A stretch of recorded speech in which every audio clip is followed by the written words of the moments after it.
El tren que llegó sin conductor. Pasajeros. Relataron Visiones Nayarit, 0704-1987-0501. La madrugada del 7 de abril de 1987 en Nayarit comenzó como cualquier otra, con el aire húmedo que subía desde la costa del Pacífico y se mezclaba con el frío que bajaba de la Sierra Madre Occidental. En la pequeña estación ferroviaria de San Blas, un pueblo costero que vivía del comercio pesquero y del tránsito de pasajeros hacia Tepic, la capital del estado, un grupo de 23 personas esperaba el tren nocturno que debía llegar a las 5:01 de la mañana. Eran trabajadores, comerciantes, algunas familias que visitaban parientes y un par de ancianas que regresaban de una peregrinación. Nadie imaginaba que ese viaje rutinario se convertiría en una experiencia que los perseguiría por el resto de sus vidas.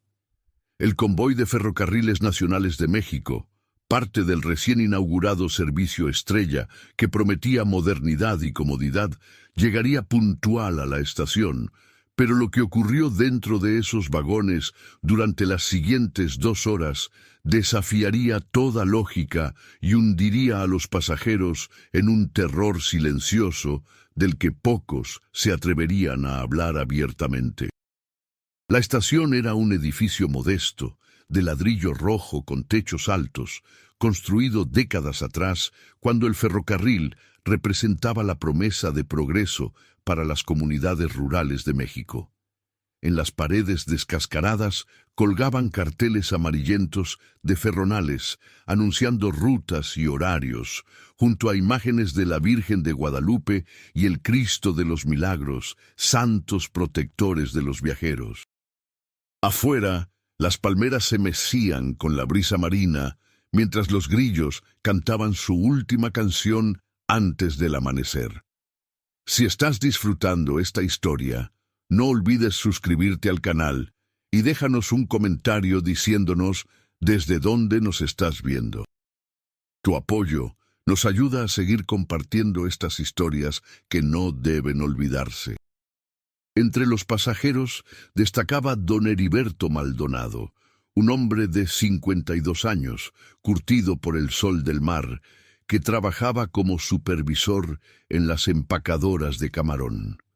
Vestía pantalones de mezclilla gastados y una camisa de algodón blanca que su esposa había planchado la noche anterior. A su lado esperaba Lucía Rentería, una maestra de primaria de 38 años, que regresaba de visitar a su madre enferma en Mazatlán. Llevaba un vestido floreado color verde menta y un suéter tejido sobre los hombros. Sus ojos revelaban cansancio, esa fatiga que viene de noches en vela cuidando a un ser querido.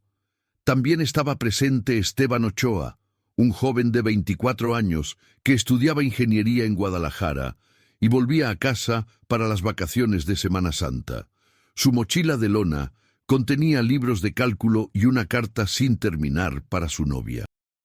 Las hermanas Consuelo y Amparo Gutiérrez, 2 ancianas de 73 y 75 años respectivamente, charlaban en voz baja sobre los milagros que habían presenciado en el santuario del Señor de la Misericordia. Habían caminado descalzas durante 3 días, cumpliendo una manda por la recuperación de su sobrino, quien había sobrevivido a un accidente en la sierra. El resto del grupo lo componían trabajadores agrícolas, un comerciante de textiles llamado Rodrigo Beltrán, que transportaba rollos de tela en grandes bultos, una joven madre con su hijo de 6 años que dormía recargado en su hombro, y un hombre solitario de aproximadamente 40 años que vestía traje oscuro y leía el periódico bajo la tenue luz amarilla de un farol de queroseno. Nadie preguntó su nombre, y él nunca lo ofreció. Permanecía apartado del grupo, con la mirada fija en las páginas impresas, aunque sus ojos no parecían moverse realmente sobre las letras.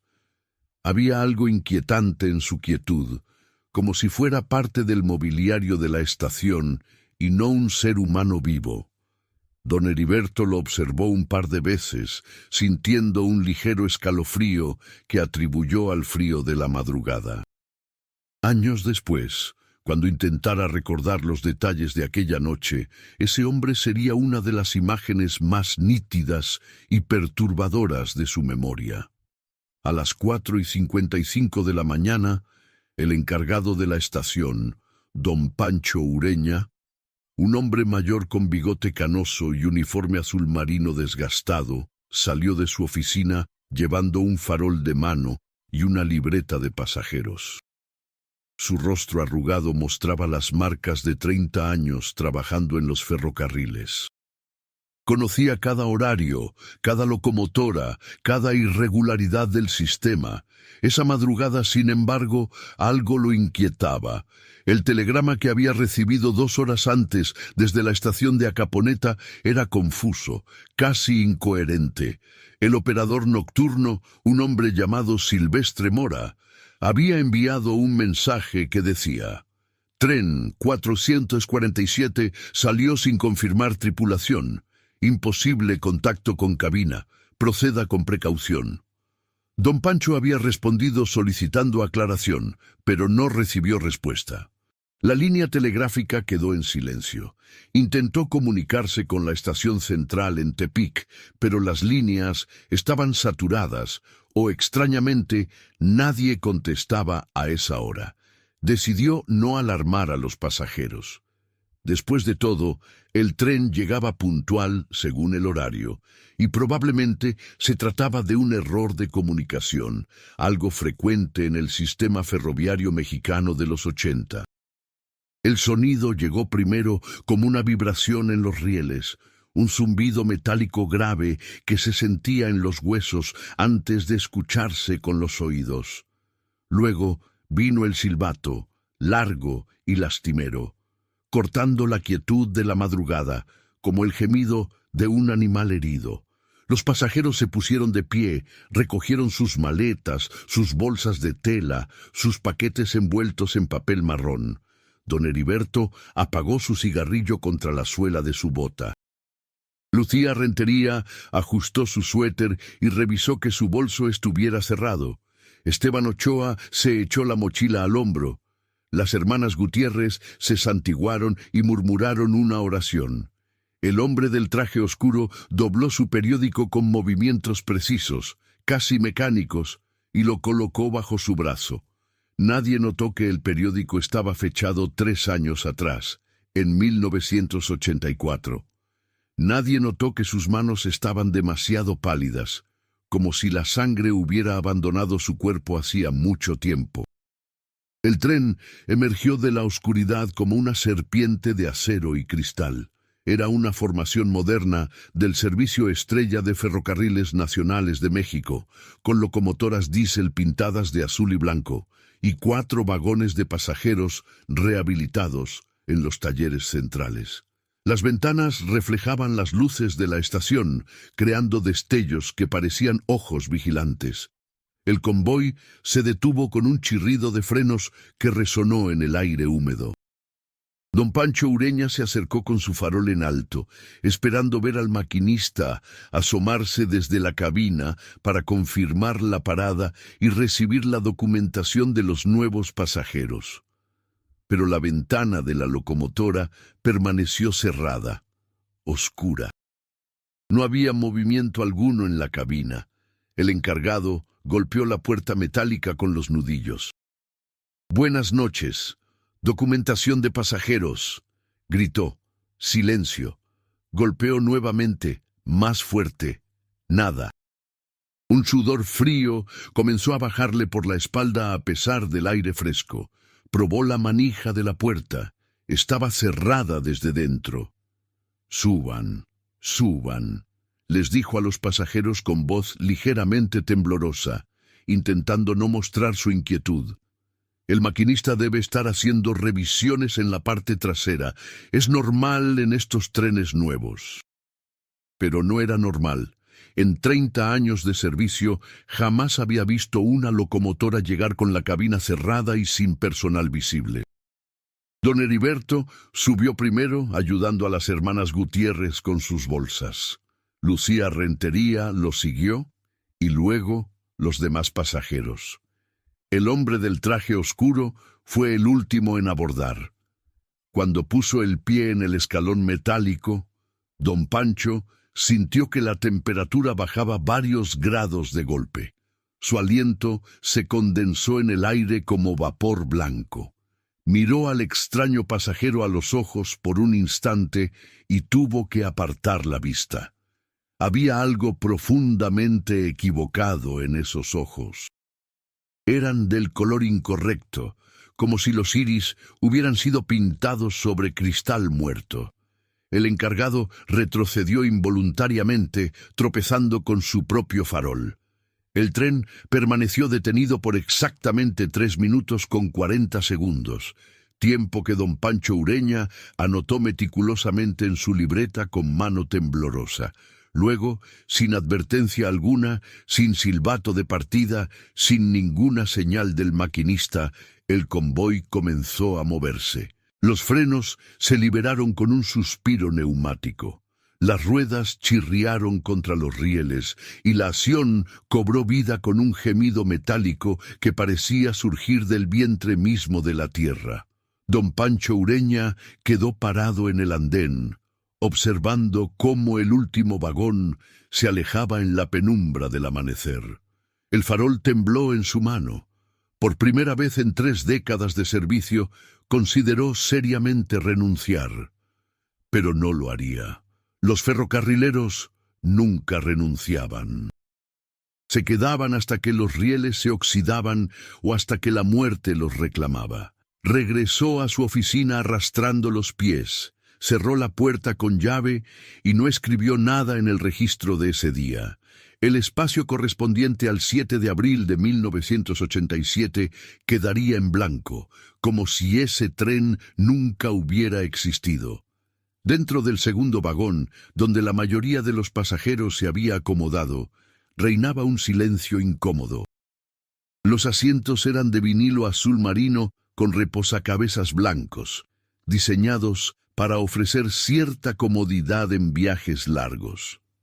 Las ventanas tenían cortinas de tela sintética color beige, y en el techo corrían líneas de luces fluorescentes que parpadeaban ocasionalmente, creando sombras que danzaban en los rostros de los viajeros. Don Heriberto se sentó junto a la ventana, en el lado derecho del vagón. Lucía Rentería tomó asiento 2 filas más adelante, cerca del pasillo. Esteban Ochoa eligió un lugar al fondo, donde podía estirar las piernas y apoyar su mochila en el asiento contiguo. Las hermanas Gutiérrez se ubicaron juntas, murmurando oraciones y pasando las cuentas de sus rosarios entre los dedos arrugados. El hombre del traje oscuro se sentó en el centro exacto del vagón, en el asiento del pasillo, con su periódico sobre las rodillas y las manos cruzadas sobre el papel amarillento.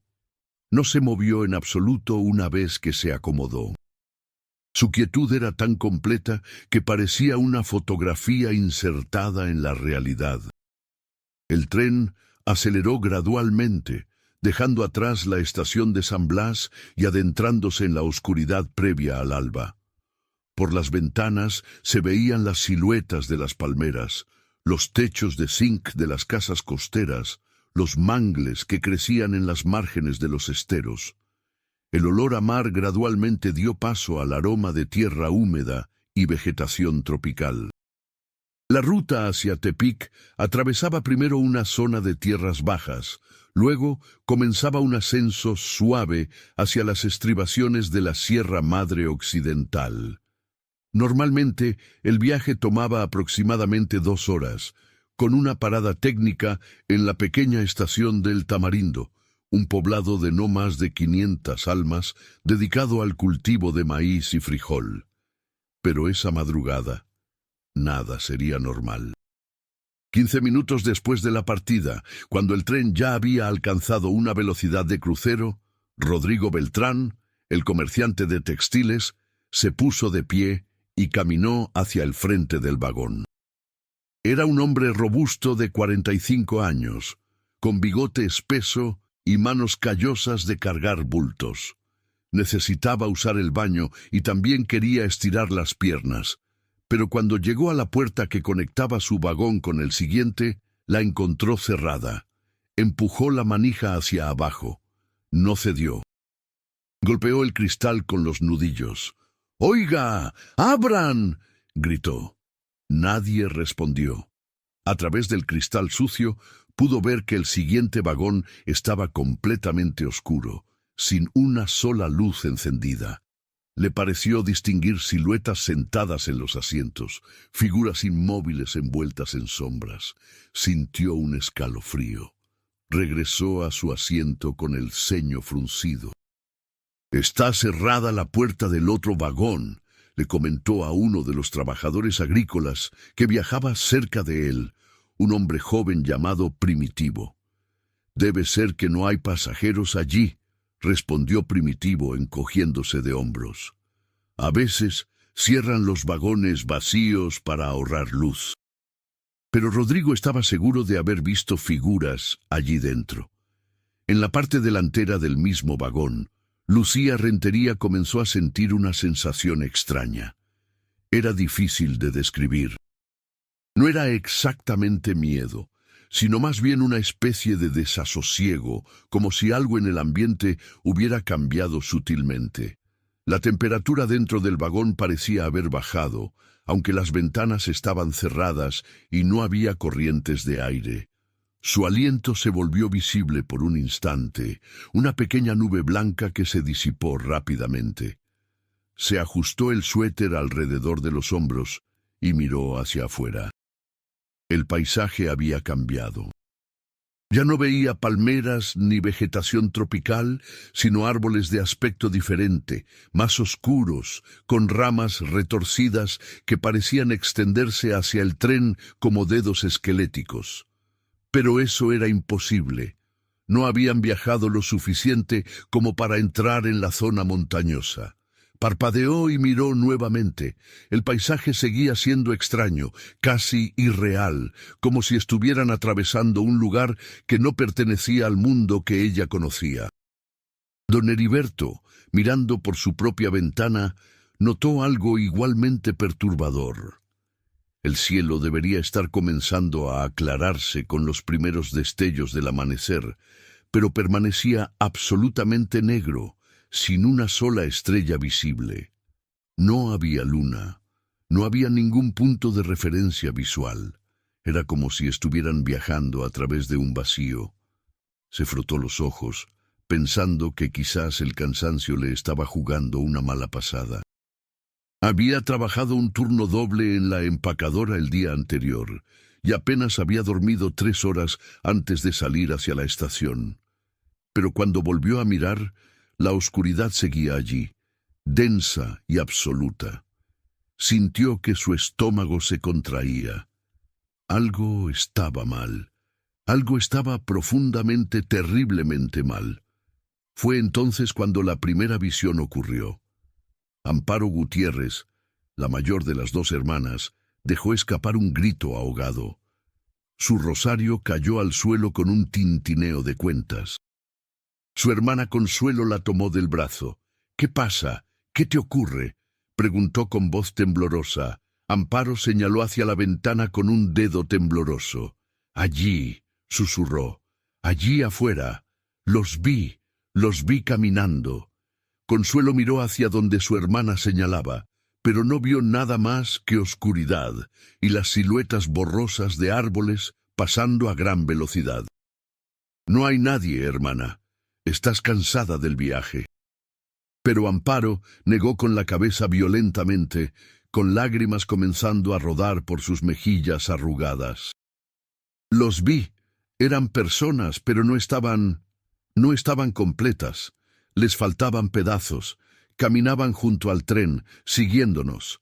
Tenían la boca abierta como si estuvieran gritando, pero no se escuchaba ningún sonido». El llanto de Amparo atrajo la atención de los demás pasajeros. Varios se pusieron de pie y se acercaron para ver qué ocurría. Don Heriberto se levantó también, sintiendo un peso en el pecho. Esteban Ochoa, desde el fondo del vagón, estiró el cuello para ver qué sucedía.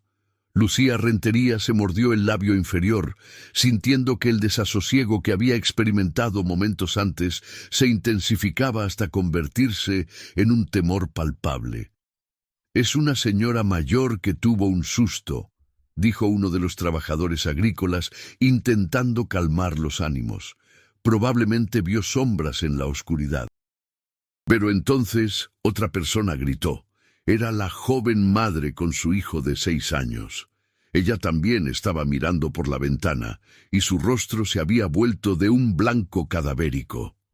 «Yo también los veo», exclamó. «Hay gente afuera, están corriendo junto al tren».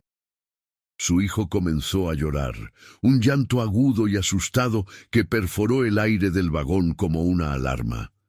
Don Heriberto corrió hacia la ventana más cercana y pegó la cara al cristal frío. Al principio no vio nada, solo oscuridad. Luego gradualmente sus ojos se ajustaron, y lo que vio hizo que su sangre se helara. Había figuras allí afuera, docenas de ellas, quizás cientos.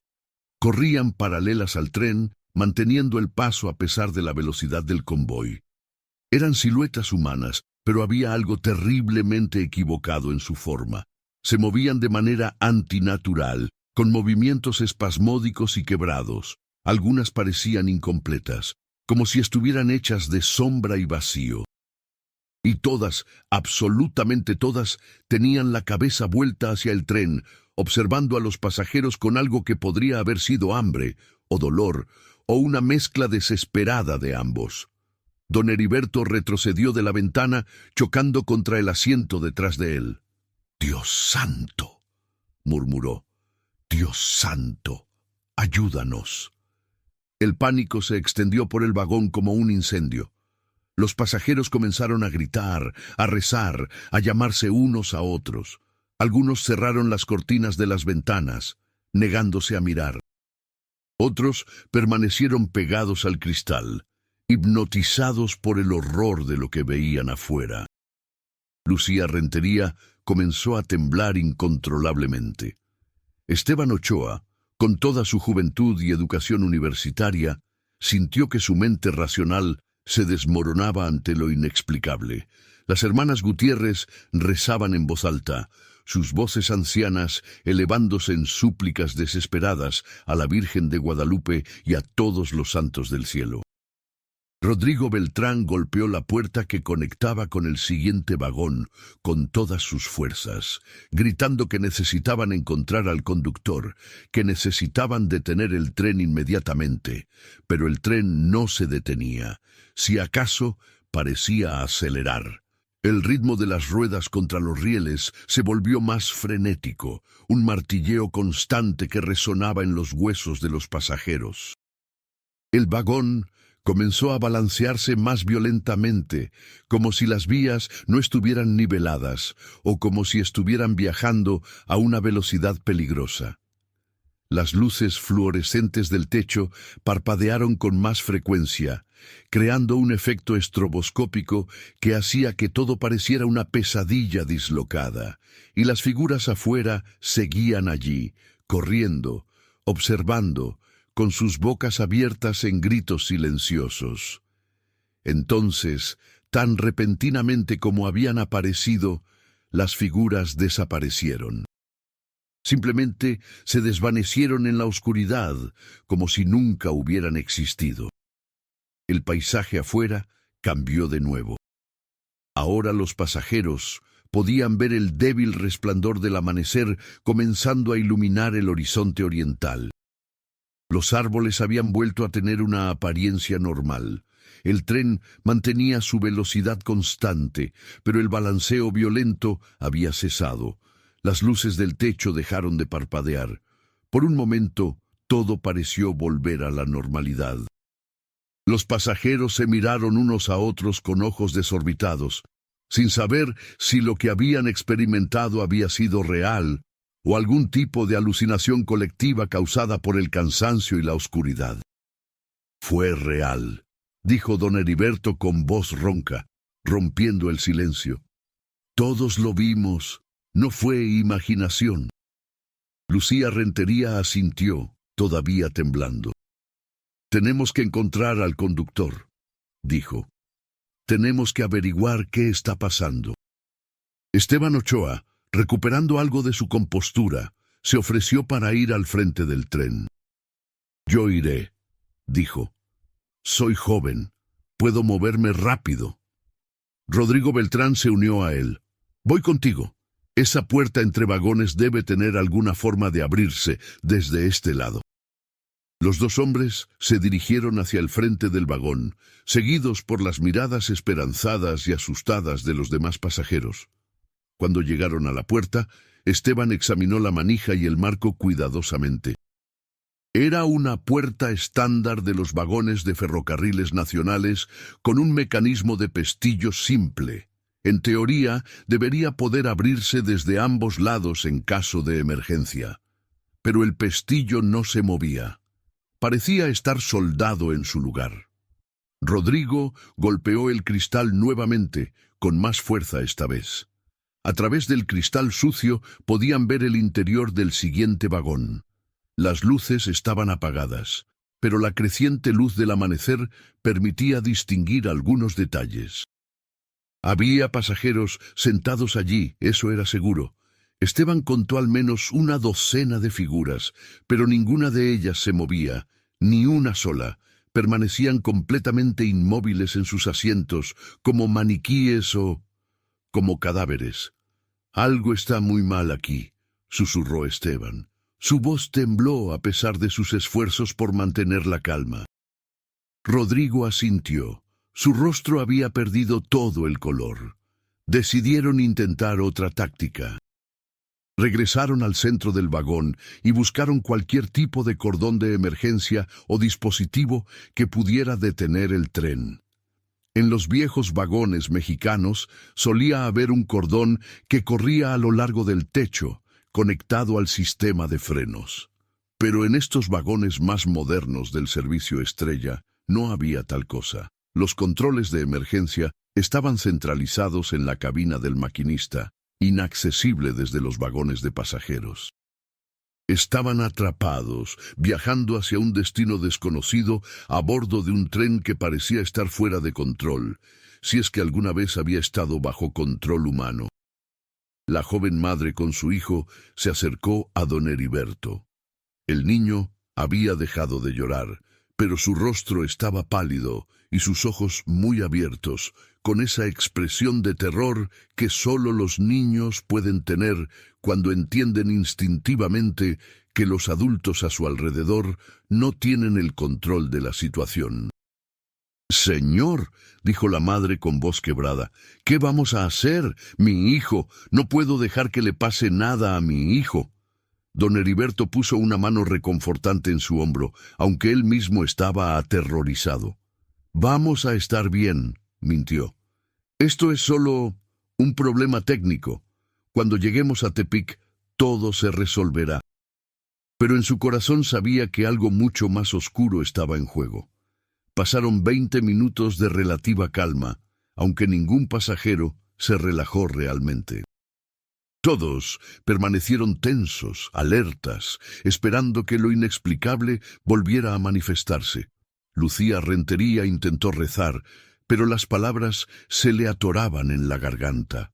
Las hermanas Gutiérrez habían agotado sus oraciones y ahora simplemente se abrazaban, meciéndose suavemente. Esteban Ochoa había regresado a su asiento, pero no podía dejar de mirar hacia la puerta del vagón delantero, preguntándose quiénes o qué eran esas figuras inmóviles que había visto allí dentro. El hombre del traje oscuro no se había movido en absoluto durante toda la conmoción. Seguía sentado en la misma posición, con las manos cruzadas sobre su periódico, con la mirada fija en la nada. Ahora que había más luz, algunos pasajeros comenzaron a notarlo. Había algo profundamente perturbador en su inmovilidad. Don Heriberto lo observó durante varios minutos, tratando de detectar algún signo de respiración, algún parpadeo, cualquier indicación de que fuera un ser vivo. No vio ninguna. Entonces comenzó la segunda visión.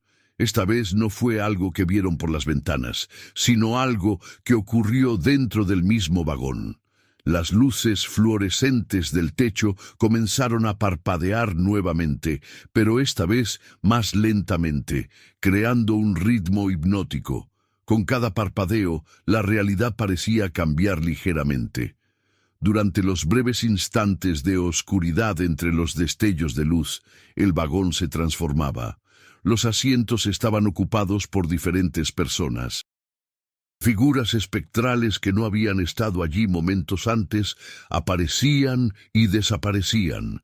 Un hombre con uniforme militar de la Revolución, manchado de sangre. Una mujer con vestido blanco de novia, con el rostro cubierto por un velo rasgado. Un niño pequeño con ropa raída, llorando en silencio. Cada vez que las luces volvían a encenderse, estas figuras desaparecían, pero los pasajeros reales podían sentir su presencia, como si ocuparan el mismo espacio en diferentes dimensiones de la realidad. ¡No los miren!, gritó Lucía Rentería con una voz que no reconoció como propia. ¡Cierren los ojos! ¡No los miren directamente! Pero era demasiado tarde para algunos. Amparo Gutiérrez había fijado su mirada en el soldado revolucionario, y ahora lloraba desconsoladamente, susurrando un nombre una y otra vez. Cristóbal, Cristóbal, perdóname. Su hermana Consuelo intentaba consolarla, pero ella también había visto algo, una figura que se parecía terriblemente a su padre muerto, quien las miraba con ojos llenos de reproche. Don Heriberto cerró los ojos con fuerza, pero las imágenes seguían allí, impresas en su mente. Vio a su hermano menor, ahogado en el mar hacía 15 años durante una tormenta. Lo vio sentado 3 filas detrás de él, con el rostro hinchado y azul, con algas marinas enredadas en el cabello, señalándolo con un dedo acusador. «Tú me dijiste que saliera ese día», susurraba la aparición. «Tú me convenciste de que el mar estaba tranquilo». Don Heriberto comenzó a temblar violentamente. Era cierto. Había sido su consejo, su insistencia, lo que había llevado a su hermano al mar ese día fatídico. La culpa que había enterrado durante 15 años emergía ahora con una fuerza devastadora. Esteban Ochoa veía a su abuelo, muerto hacía 2 años de un paro cardíaco. El anciano estaba sentado junto a él, tan real que podía oler el aroma de su tabaco favorito. «Nunca cumpliste tu promesa», decía el abuelo con voz quebrada. «Prometiste cuidar de tu abuela, pero te fuiste a Guadalajara a estudiar y la dejaste sola. Murió de tristeza 6 meses después».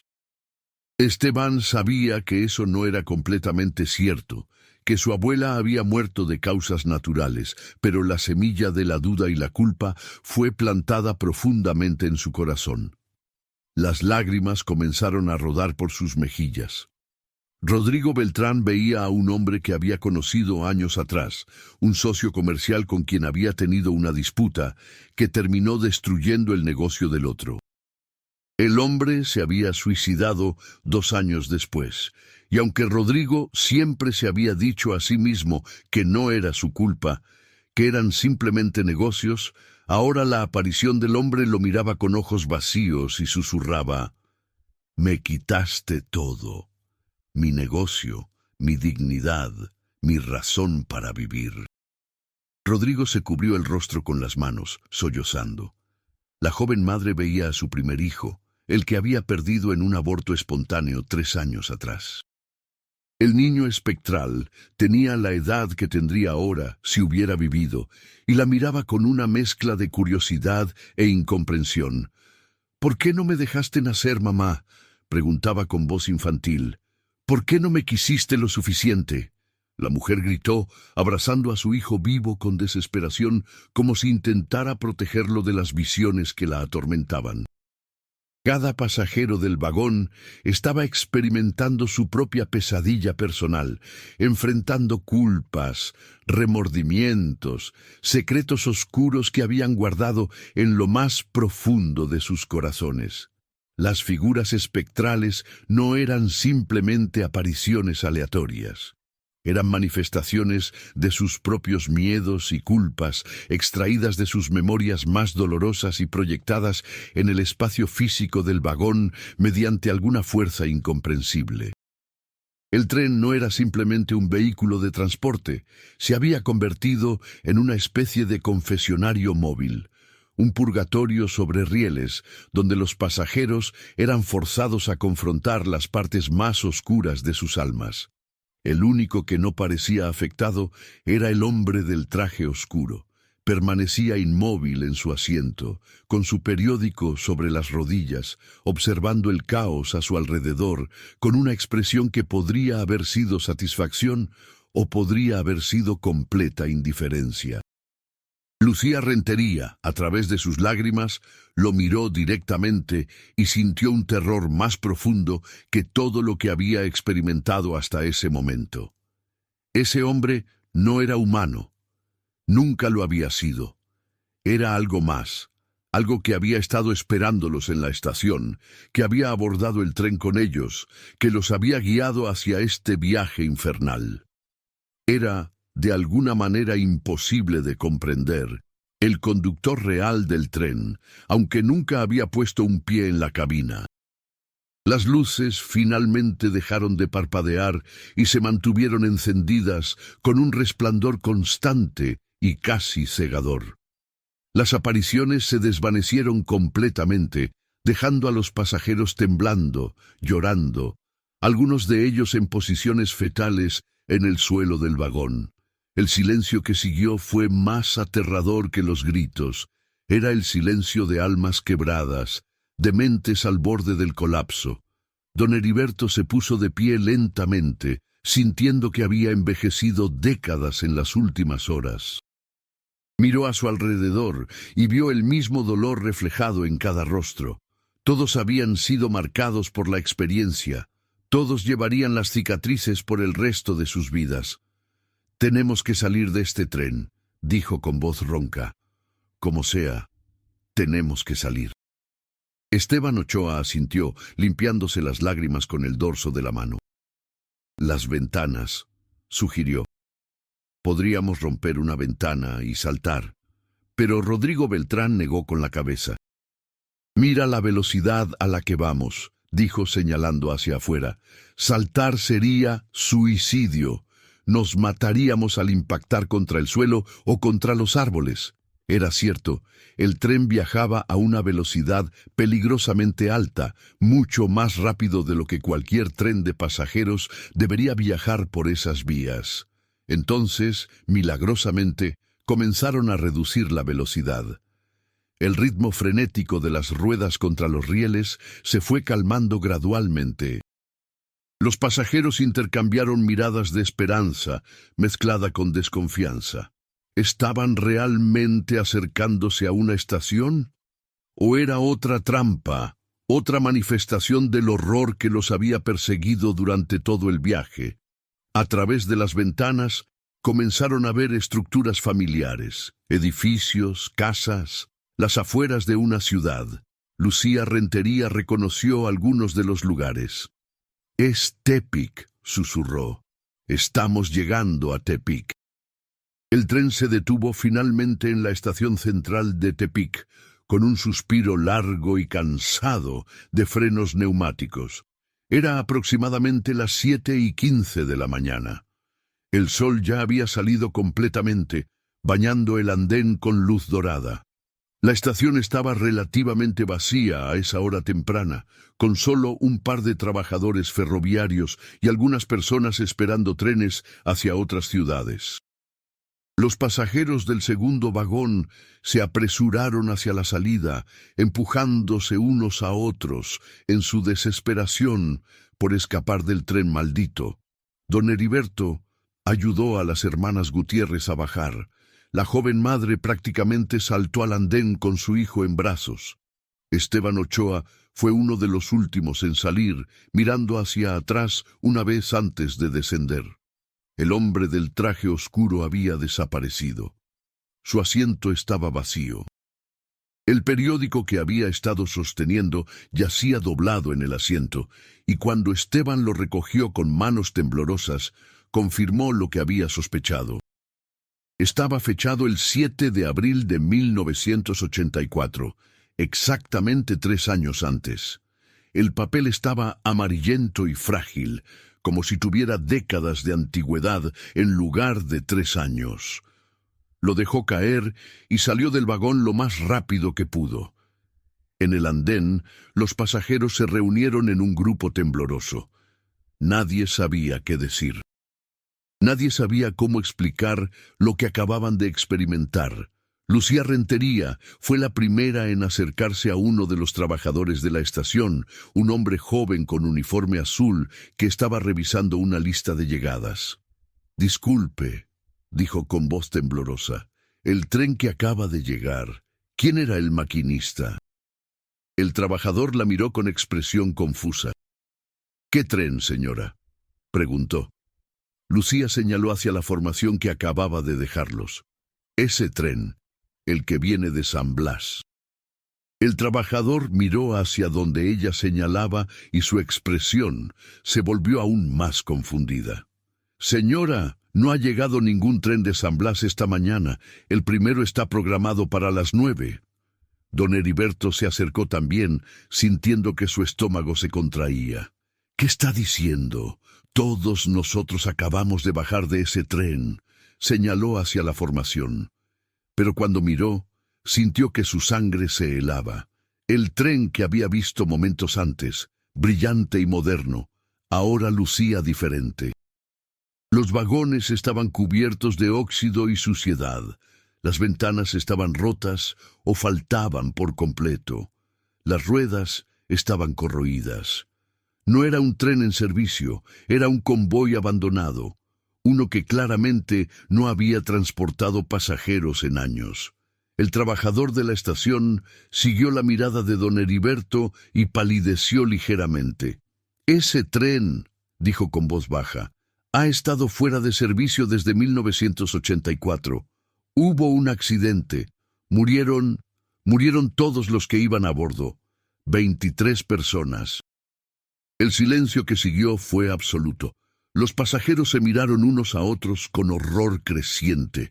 Lucía Rentería comenzó a contar mentalmente. Don Heriberto, las hermanas Gutiérrez, Rodrigo Beltrán, Esteban Ochoa, la joven madre y su hijo, los trabajadores agrícolas, ella misma. 23 personas. Exactamente 23 personas. El mismo número que había muerto en el accidente de 1984. «No», susurró. «No, no, no». Retrocedió, tambaleándose. Esteban Ochoa la sostuvo antes de que cayera. «¿Qué está pasando?», preguntó con voz quebrada. «¿Qué nos pasó?». «Dicen que busca pasajeros, que intenta llenarlos con las almas de los que murieron. Dicen que quienes lo abordan experimentan las últimas horas de los muertos, sus miedos, sus culpas, sus remordimientos». «Eso es imposible», dijo Rodrigo Beltrán, aunque su voz carecía de convicción. «Estamos vivos, estamos aquí, esto es real». Pero mientras hablaba, comenzó a notar algo extraño. Su reflejo en la ventana de la oficina de la estación parecía menos sólido de lo que debería. Como si estuviera ligeramente transparente. Levantó su mano y la miró. En la luz del sol podía ver casi imperceptiblemente a través de ella. «Dios mío», susurró. Los demás pasajeros comenzaron a examinarse a sí mismos, y el horror en sus rostros confirmó que todos estaban experimentando lo mismo. No estaban completamente sólidos, no estaban completamente aquí. «¿Qué nos pasó realmente en ese tren?», preguntó Lucía Rentería, aunque en su corazón ya conocía la respuesta. El trabajador de la estación retrocedió lentamente. «El accidente de 1984», dijo. «Fue horrible. El tren descarriló en las montañas entre San Blas y Tepic. Los frenos fallaron. Iba demasiado rápido. Se salió de las vías en una curva y cayó por un barranco. Encontraron los cuerpos días después. Todos estaban. Los investigadores dijeron que murieron a terra. Encontraron evidencia de que habían intentado escapar del tren antes del accidente, pero las puertas estaban selladas. No pudieron salir. Las piezas comenzaron a encajar en las mentes de los pasajeros. Las figuras que habían visto corriendo junto al tren en la oscuridad. Las apariciones dentro del vagón que los habían forzado a confrontar sus culpas más profundas. El hombre misterioso del traje oscuro que nunca se había movido, que nunca había respirado, que había desaparecido sin dejar rastro. No habían sido simplemente testigos de un fenómeno paranormal. Habían revivido los últimos momentos de los pasajeros muertos de 1984. O peor aún, se habían convertido temporalmente en ellos, experimentando su terror, su desesperación, su inevitable marcha hacia la muerte. Pero nosotros sobrevivimos, insistió don Heriberto, aferrándose a esa realidad con desesperación. Estamos aquí, estamos vivos. El trabajador de la estación lo miró con profunda tristeza. Sí, dijo suavemente, están vivos. Pero algo de ustedes se quedó en ese tren, algo que nunca van a recuperar. Tenía razón. Todos los pasajeros podían sentirlo. Una parte de sus almas había sido dejada atrás en esos vagones malditos, alimentando el hambre insaciable del tren fantasma, condenado a repetir su viaje fatal cada 3 años, buscando nuevas víctimas que experimentaran el horror que los muertos nunca pudieron procesar completamente. Los días que siguieron fueron un borrón confuso para todos los involucrados. Don Heriberto regresó a su casa en San Blas, pero no pudo volver a su trabajo en la empacadora. No podía estar cerca del mar, no podía mirar las aguas sin ver el rostro de su hermano ahogado. Su esposa notó el cambio inmediatamente. Su marido había regresado de ese viaje convertido en un hombre diferente, atormentado por demonios que no podía nombrar. Él intentó contarle lo que había sucedido, pero las palabras se le atoraban en la garganta. ¿Cómo explicarle que había abordado un tren fantasma? ¿Cómo describir las visiones que había experimentado? Ella no le creería, o peor aún, pensaría que había perdido la razón. Lucía Rentería intentó regresar a su trabajo como maestra, pero los niños la asustaban ahora. Veía sombras en sus rostros, recordatorios de las apariciones espectrales que había presenciado en el tren. Tuvo que tomar una licencia médica por problemas nerviosos. Los médicos le recetaron sedantes, pero ninguna droga podía borrar las memorias que había grabado en su mente. Por las noches soñaba que seguía en ese vagón, que las luces parpadeaban eternamente, que las figuras de los muertos se materializaban una y otra vez, forzándola a revivir sus peores momentos. Esteban Ochoa abandonó sus estudios de ingeniería en Guadalajara. No podía concentrarse en ecuaciones y cálculos cuando su mente estaba obsesionada con preguntas imposibles de responder. ¿Qué era ese tren? ¿Por qué ellos? ¿Qué significaba que pudieran ver a través de sus propias manos en ciertos ángulos de luz? Comenzó a investigar por su cuenta, visitando bibliotecas, hablando con ancianos del pueblo que recordaran el accidente de 1984. Las historias que descubrió solo profundizaron su terror.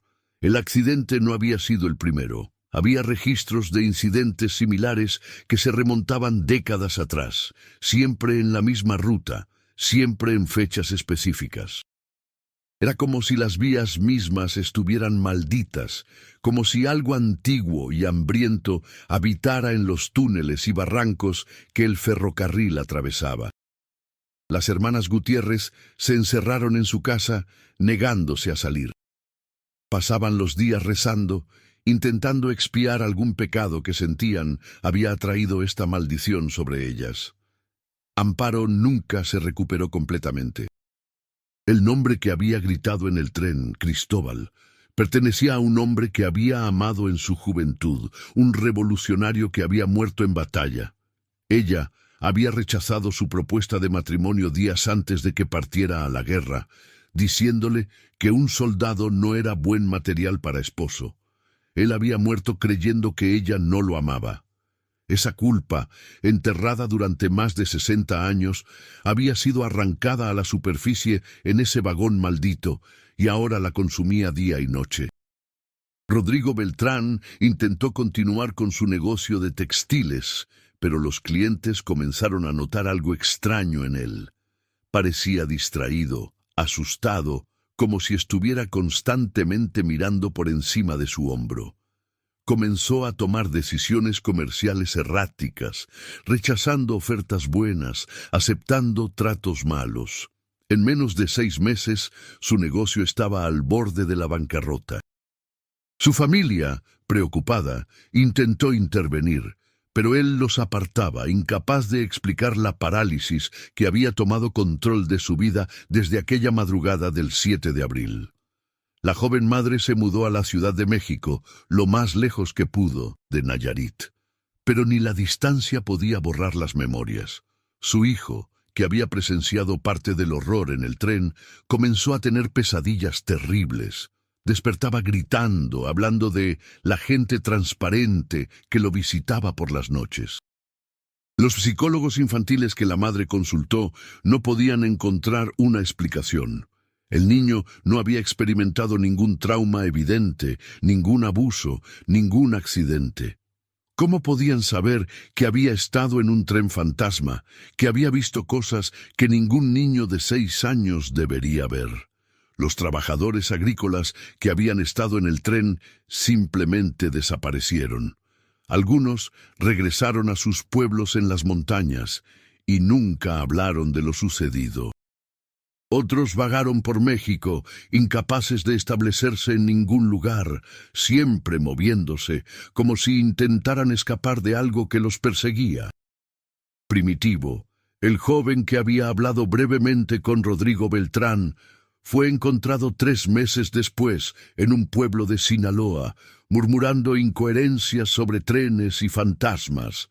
Lo internaron en un hospital psiquiátrico, donde permanecería por el resto de su corta vida. Murió 5 años después, en 1992, de un ataque al corazón. Tenía solo 32 años. Pasaron las semanas, luego los meses.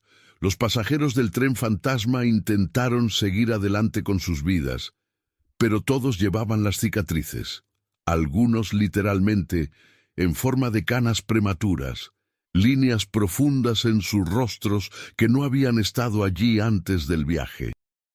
Otros, metafóricamente, en la forma de adicciones que desarrollaron intentando automedicarse, o en las relaciones que destruyeron porque no podían conectar emocionalmente con sus seres queridos después de haber confrontado los aspectos más oscuros de sus propias almas. Don Heriberto eventualmente encontró un tipo de paz, aunque nunca sería completa. Se unió a un grupo de veteranos del mar que se reunían semanalmente en San Blas para hablar de sus experiencias. Nunca les contó sobre el tren, pero hablar de su hermano, de la culpa que había llevado durante tanto tiempo, le ayudó a procesar al menos parte del trauma. Aprendió que la culpa era algo que todos los sobrevivientes llevaban, que era parte de la condición humana. Eso no hacía que fuera más fácil, pero al menos le permitía funcionar, levantarse cada mañana, besar a su esposa, ir a caminar por la playa sin que el pánico lo paralizara completamente. Lucía Rentería nunca regresó a la enseñanza, pero encontró una nueva vocación trabajando con niños traumatizados en un centro de crisis en Tepic. Había algo en su experiencia, por inexplicable que fuera, que le daba una comprensión única del trauma y cómo procesarlo. Los niños respondían a ella de maneras que sorprendían a los otros trabajadores sociales. Era como si ella pudiera ver directamente sus heridas invisibles, como si ella misma hubiera visitado los lugares oscuros donde sus mentes huían cuando el dolor era demasiado grande. Esteban Ochoa eventualmente escribió un libro sobre el incidente, aunque lo publicó bajo un seudónimo y lo presentó como ficción. El tren de las almas perdidas se convirtió en un pequeño éxito de culto en los círculos de literatura de horror mexicana. La mayoría de los lectores asumieron que era completamente inventado. Algunos pocos, aquellos que habían escuchado susurros y rumores sobre el tren fantasma de Nayarit, sospecharon que había algo más en la historia. Esteban nunca confirmó ni negó nada. El libro fue su forma de exorcizar los demonios, de dar sentido a lo insensato, de advertir a otros sin violar el pacto silencioso que los sobrevivientes del tren habían hecho entre ellos. Nunca hablar directamente de lo que habían experimentado, porque nadie les creería y porque nombrar el horror le daba poder. El personal de Ferrocarriles Nacionales de México nunca emitió un informe oficial sobre el incidente. El tren abandonado fue finalmente removido de la estación de Tepic y desmantelado en 1989, 2 años después del evento. Los trabajadores que lo desmontaron reportaron experiencias extrañas, herramientas que desaparecían y reaparecían en lugares imposibles, sombras que se movían en la periferia de su visión, una sensación constante de ser observados. Varios se negaron a continuar con el trabajo y la compañía tuvo que ofrecer bonos especiales para completar el proyecto. Los restos del tren fueron fundidos y, según se rumorea, utilizados para construir puentes en otras partes de México. Algunas personas que viven cerca de esos puentes han reportado fenómenos inexplicables, apariciones en la niebla, sonidos de ruedas de tren en las noches sin luna, susurros que parecen venir de la estructura metálica misma. Don Pancho Ureña, el encargado de la estación de San Blas, renunció 2 semanas después del incidente. En sus 30 años de servicio, había visto muchas cosas, pero esa madrugada había roto algo fundamental en él. Se mudó con su hija a Monterrey y nunca volvió a poner un pie en un tren. Murió en 1995, a la edad de 78 años. En su lecho de muerte, según su hija, murmuró algo sobre un tren sin conductor y pasajeros que no eran completamente humanos. Ella asumió que era el delirio de la fiebre, pero algunas personas que escucharon la historia sintieron un escalofrío de reconocimiento. Los años pasaron. 1990 llegó y se fue. 1993, 1996 y luego 1999. Cada 3 años, en la madrugada del 7 de abril, hubo reportes no confirmados de un tren apareciendo en la estación de San Blas. Los encargados de la estación, rotando con frecuencia debido a las historias que circulaban, aprendieron a cerrar la estación esa noche específica, citando mantenimiento de emergencia o reparaciones no programadas. Nadie esperaba trenes esa noche. Nadie vendía boletos. Las luces de la estación permanecían apagadas. Era más seguro así, pero las historias persistieron. Viajeros ocasionales que pasaban por San Blas en la madrugada del 7 de abril reportaban haber visto un tren detenerse en la estación abandonada.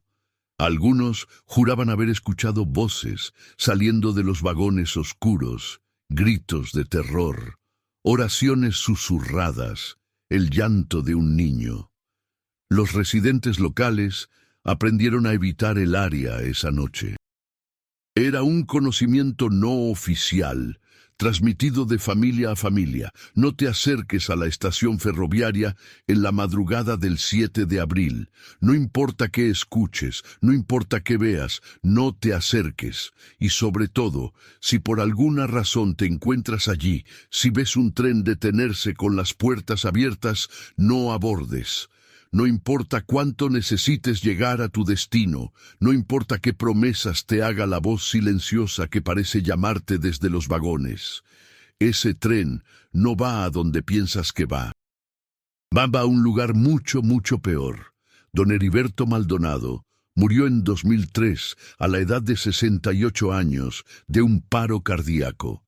Lucía Rentería todavía vive en Tepic, ahora retirada, pasando sus días en su jardín, rodeada de flores y gatos.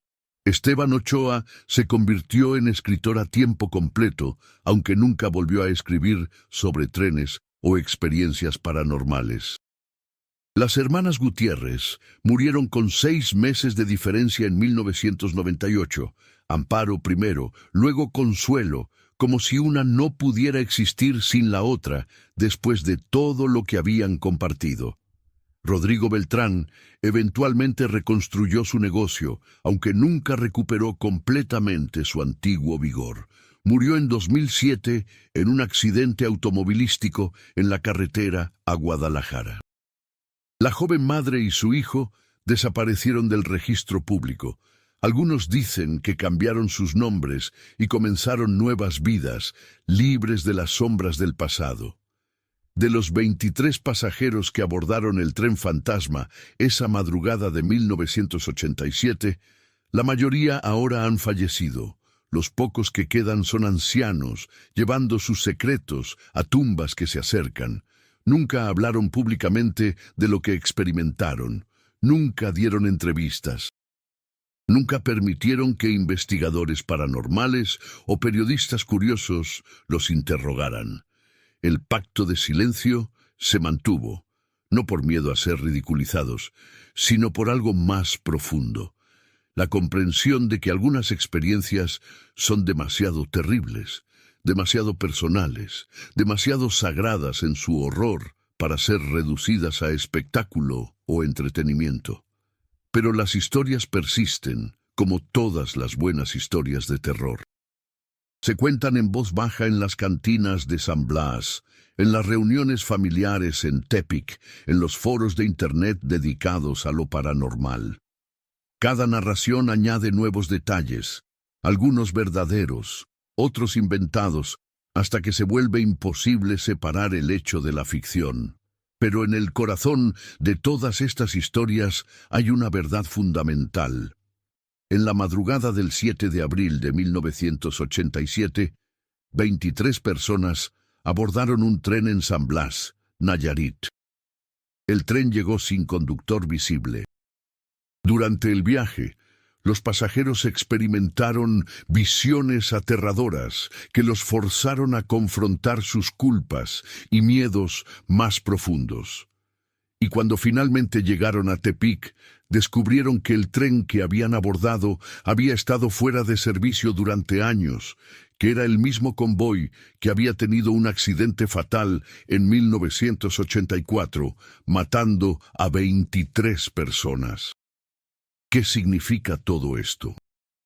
¿Fueron los pasajeros de 1987 víctimas de algún fenómeno paranormal, atrapados temporalmente en un bucle temporal donde revivieron los últimos momentos de los muertos de 1984?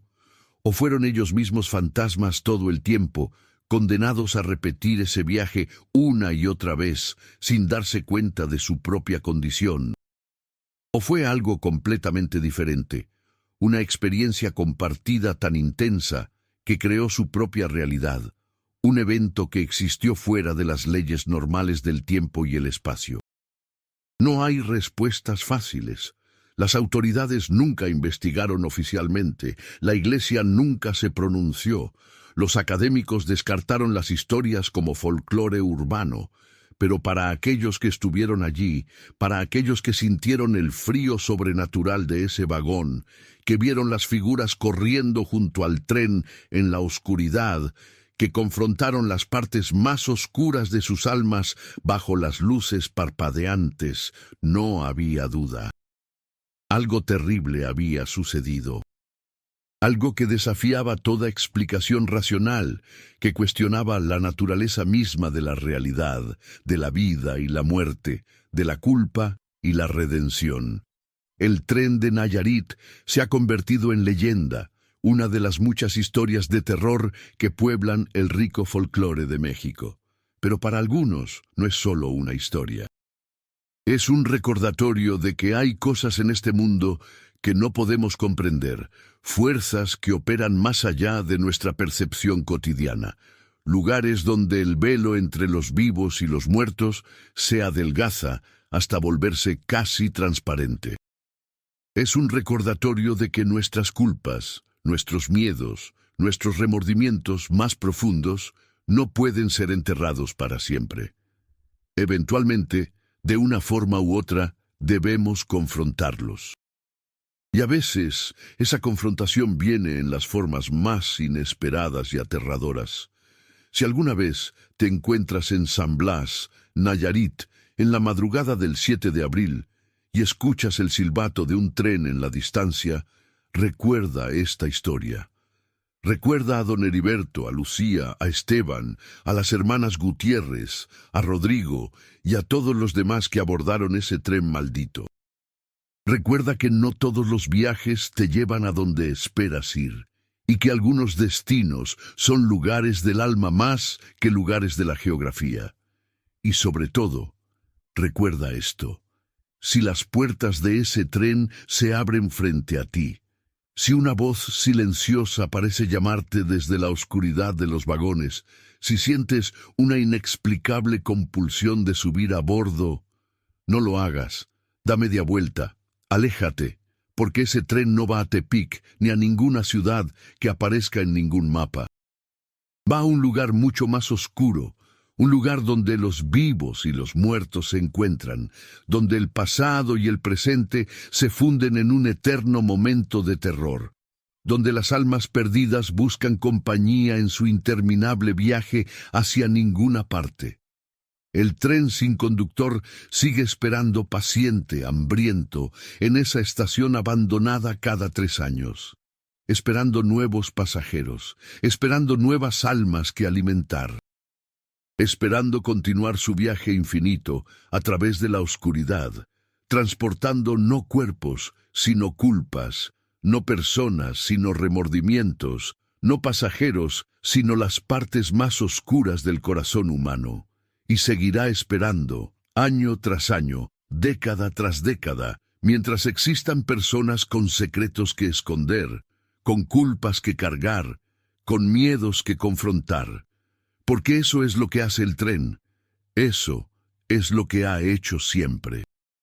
Eso es lo que seguirá haciendo hasta que las vías mismas se conviertan en polvo y los últimos ecos de los gritos se desvanezcan en el silencio eterno. Esta es la historia del tren que llegó sin conductor a San Blas, Nayarit, a las 05:01 de la madrugada del 7 de abril de 1987.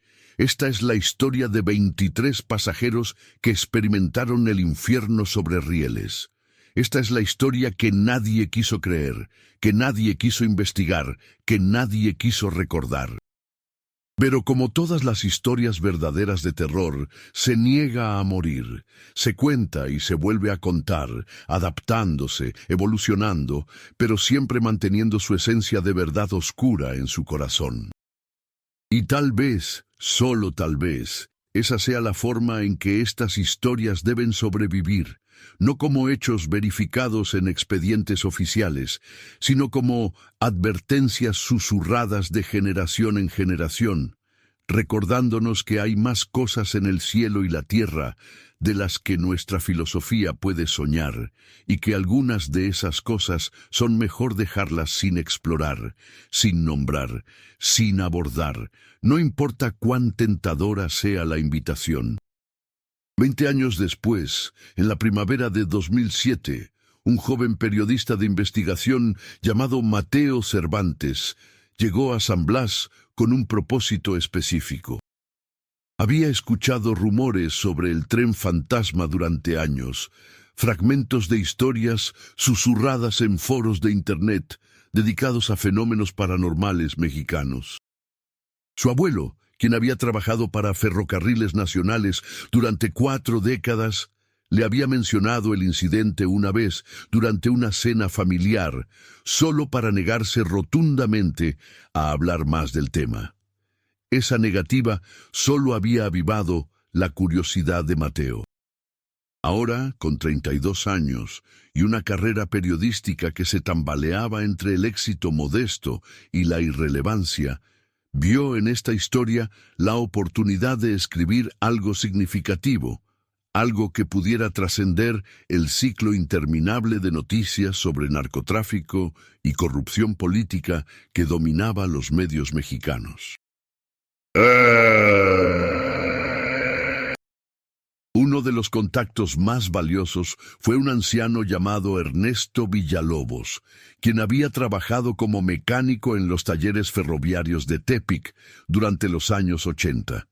Ernesto tenía 84 años cuando Mateo lo encontró, viviendo solo en una pequeña casa cerca del puerto, con una vista al mar que se extendía hasta el horizonte infinito. Las herramientas desaparecían. Escuchábamos voces saliendo de los vagones vacíos. Uno de mis compañeros juró que vio a un niño sentado en uno de los asientos destrozados, mirándolo. Cuando parpadeó, el niño había desaparecido. Tomó un trago largo de mezcal. Lo peor era el frío. No importaba cuán caluroso estuviera el día, cuando te acercabas a ese tren, sentías un frío que te llegaba hasta los huesos.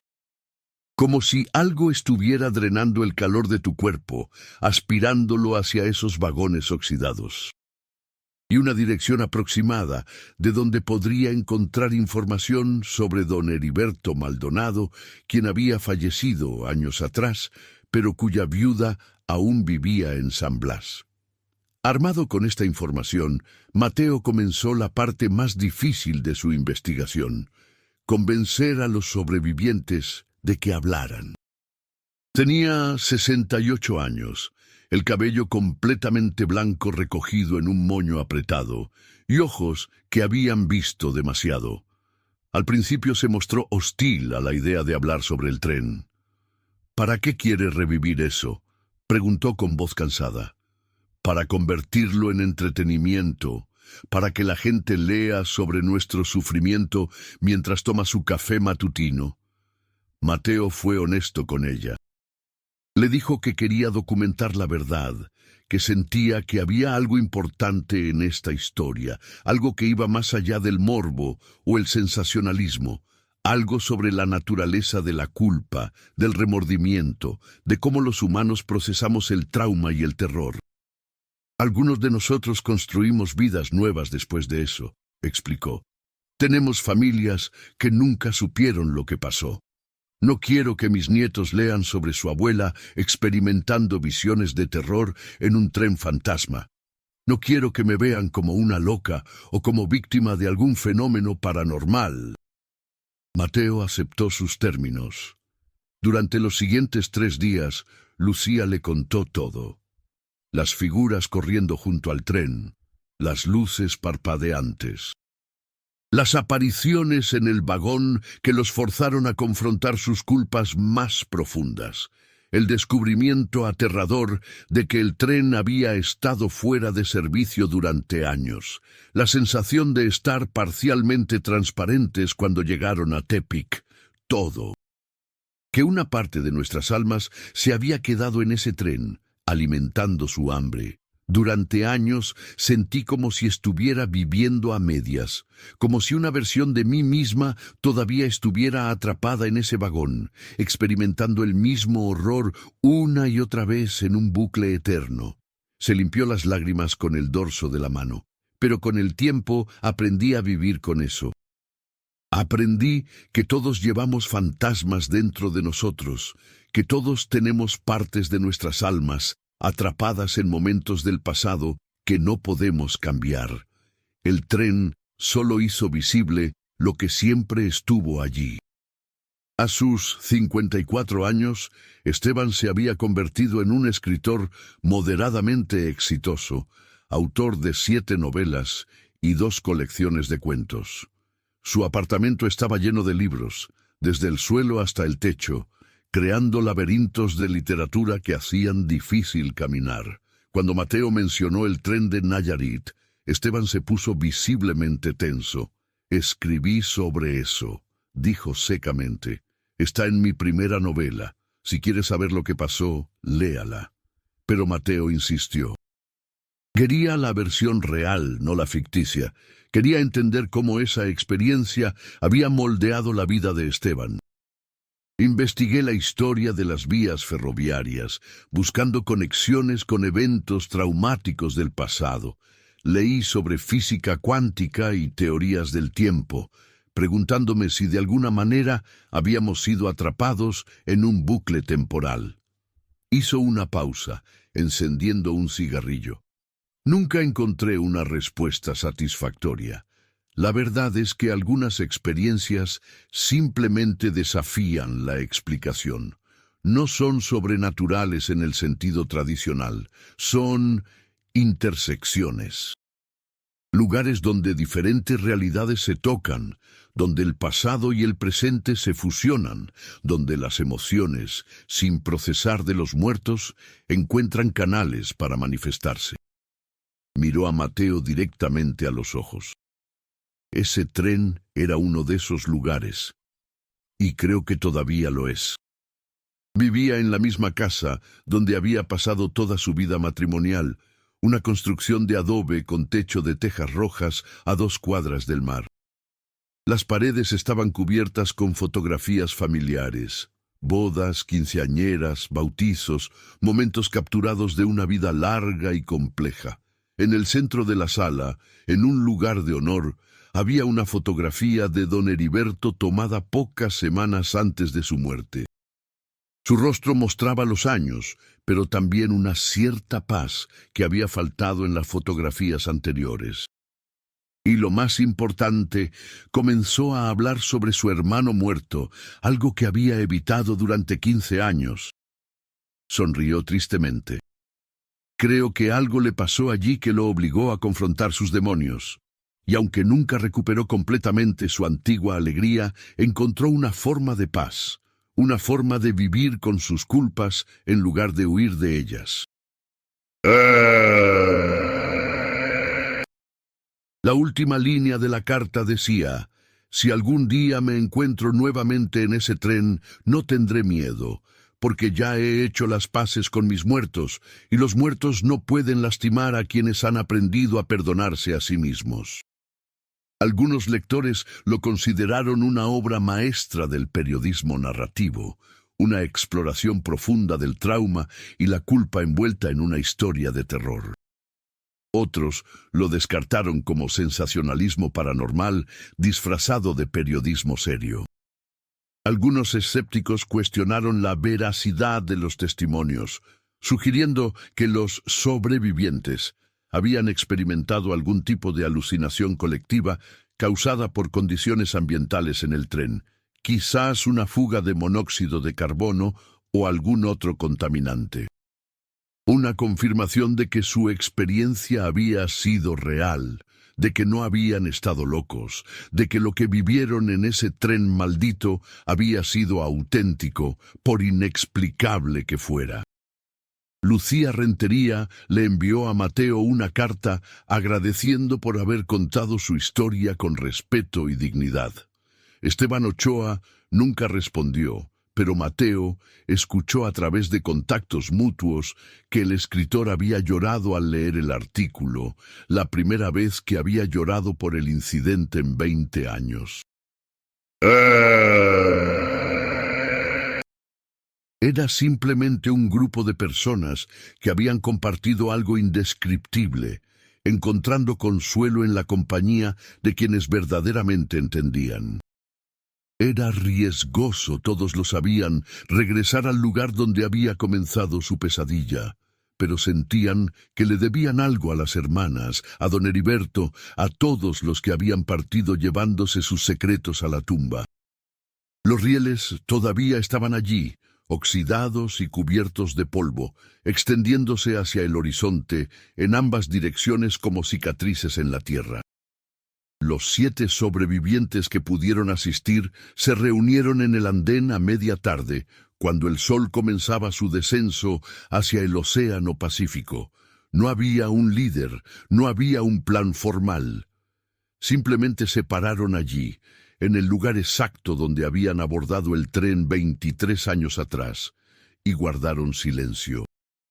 Todos los que estuvimos en ese tren fuimos cambiados, dijo con voz clara, sorprendentemente fuerte para una mujer de 71 años. Algunos de nosotros fueron destruidos por la experiencia. Otros encontramos formas de vivir con ella. Pero todos, absolutamente todos, aprendimos algo sobre nosotros mismos en esos vagones malditos. Aprendimos que nuestras culpas, nuestros miedos, nuestros remordimientos tienen poder sobre nosotros solo si los mantenemos ocultos. El tren los sacó a la luz, nos obligó a mirarlos directamente, y aunque fue aterrador, aunque algunos de nosotros nunca nos recuperamos completamente, también fue, en cierta forma retorcida, un regalo. No porque hubiera fantasmas o fenómenos sobrenaturales, aunque eso también era cierto. Era aterrador porque nos obligó a ser honestos con nosotros mismos por primera vez en nuestras vidas. Hizo una pausa.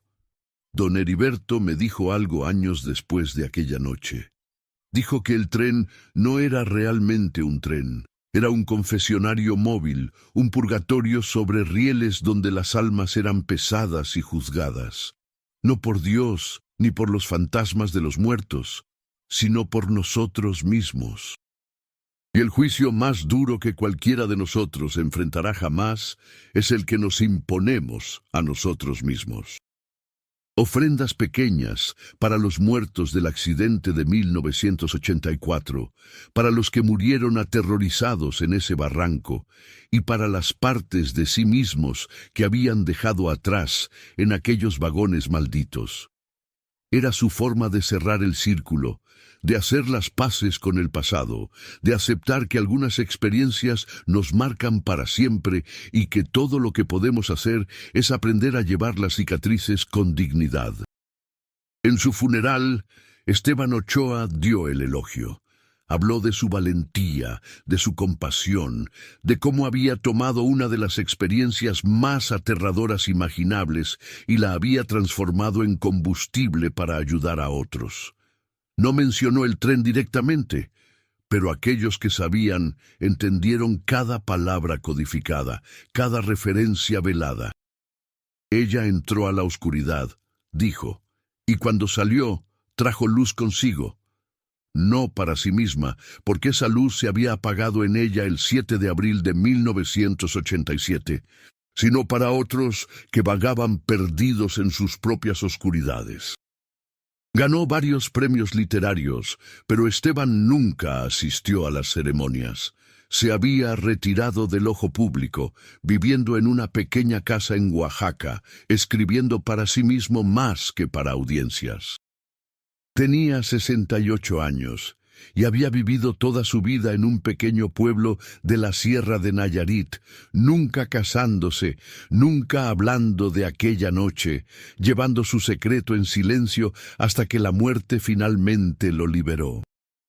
Cuando las excavadoras comenzaron a derribar las paredes de ladrillo, los trabajadores encontraron algo extraño enterrado debajo del andén. Restos de lo que parecía ser un vagón de tren muy antiguo, mucho más viejo que cualquier cosa que debería estar allí, según los registros históricos. El metal estaba tan corroído que se desintegraba al tocarlo y había marcas extrañas en las paredes interiores, algo que parecían arañazos hechos por dedos humanos. Los huesos fueron enviados para análisis, pero los resultados nunca fueron hechos públicos. El proyecto de demolición continuó y el hallazgo fue clasificado simplemente como restos arqueológicos de interés menor en los reportes oficiales.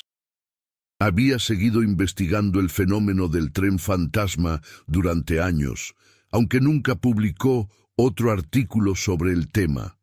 Lo que había descubierto lo perturbaba demasiado. Había encontrado registros de incidentes similares que se remontaban más de un siglo, siempre en la misma ruta, siempre en fechas específicas que formaban un patrón que no podía comprender completamente. Era como si algo antiguo y hambriento habitara en esas vías, algo que había estado allí mucho antes de que los humanos construyeran rieles de acero y locomotoras de vapor. ¿Habían muerto de hambre, de sed, de terror puro? Y lo más perturbador, ¿era este vagón antiguo la fuente original de la maldición, el punto de inicio de todo el fenómeno que había perseguido a los pasajeros durante más de un siglo? Simplemente continúan, transmitiéndose de generación en generación, mutando y evolucionando, pero siempre manteniendo su núcleo oscuro de verdad.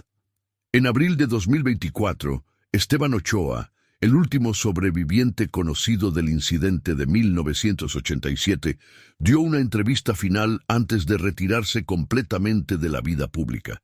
Tenía 61 años, pero parecía mucho mayor. Le preguntaron si había paz en saber que finalmente era el último, que ya no había nadie más con quien compartir el peso de aquella memoria. No hay paz, respondió simplemente. Nunca la hubo, pero hay aceptación. He aceptado que esa noche de 1987 nunca terminará realmente para mí. Seguiré viviendo esos momentos una y otra vez, en sueños y en recuerdos, hasta el día en que muera. Y cuando muera, sospecho que mi alma será atraída de vuelta a ese tren para unirse a las otras almas atrapadas allí, condenadas a repetir ese viaje por toda la eternidad. Hizo una pausa. O quizás no. Quizás la muerte finalmente me liberará. Solo hay una forma de averiguarlo. En su escritorio encontraron un manuscrito sin terminar, las primeras páginas de lo que parecía ser una memoria definitiva sobre el tren. La última línea escrita decía: «Cuando cierro los ojos, todavía puedo escuchar las ruedas contra los rieles, ese ritmo hipnótico que nos llevó más allá del mundo que conocíamos hacia un lugar donde el pasado y el presente se fusionan, donde los vivos y los muertos comparten el mismo espacio, donde la culpa tiene peso físico y las almas son pesadas en balanzas invisibles. Y a veces, en las noches sin luna, cuando el viento sopla desde la dirección correcta, juro que puedo escuchar el silbato de ese tren en la distancia, llamándome de vuelta. Los rieles están siendo desmantelados, las vías arrancadas de la tierra, para hacer espacio para carreteras modernas y desarrollo urbano.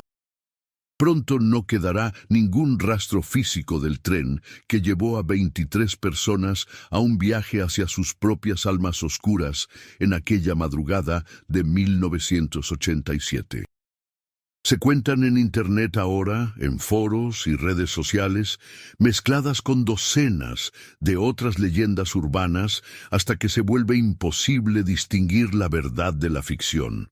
Algunos dicen que el tren todavía aparece cada 3 años, aunque la estación ya no existe.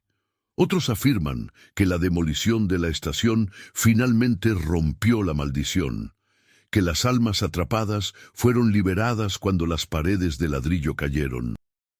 Algunos pocos, aquellos que han estudiado el caso más profundamente, sugieren algo más perturbador, que el tren nunca estuvo atado a un lugar específico, que era la ruta misma la que estaba maldita, y que mientras existan vías en esa zona de Nayarit, el fenómeno continuará manifestándose de alguna forma.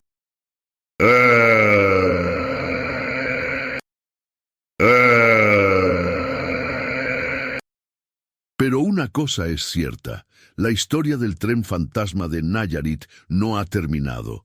Es simplemente otra pausa en una narrativa que se extiende más de un siglo hacia el pasado y probablemente continuará por décadas o siglos hacia el futuro. Porque algunos lugares están marcados, algunas rutas llevan cicatrices invisibles. Y algunos eventos son tan traumáticos, tan cargados de emoción y terror, que imprimen su resonancia en el tejido mismo de la realidad, creando ecos que persisten mucho después de que los actores originales hayan partido. Si ves luces que no deberían estar allí, vagones que parecen materializarse de la nada, no te acerques Y sobre todo, si alguna fuerza inexplicable te impulsa a abordar un tren que no aparece en ningún horario, que llega sin conductor, que huele a tiempo y óxido y desesperación, resiste, da media vuelta, aléjate mientras todavía puedas. Dejan partes de sí mismos en esos vagones, fragmentos de alma que alimentan el hambre eterna del tren, convirtiéndose en parte del fenómeno, en parte de la maldición, en parte de la leyenda que nunca morirá. Esta es la verdad que yace debajo de todas las versiones, de todos los rumores, de todas las negaciones oficiales. Hay lugares en este mundo donde las reglas normales no aplican, donde el pasado sangra hacia el presente, donde las culpas tienen forma física y los remordimientos pueden matarte. El tren de Nayarit es uno de esos lugares. Y seguirá siéndolo mucho después de que todos nosotros hayamos partido, esperando pacientemente en la oscuridad con sus puertas abiertas, invitando a la próxima generación de viajeros a abordar y descubrir qué hay en los rincones más oscuros de sus propias almas.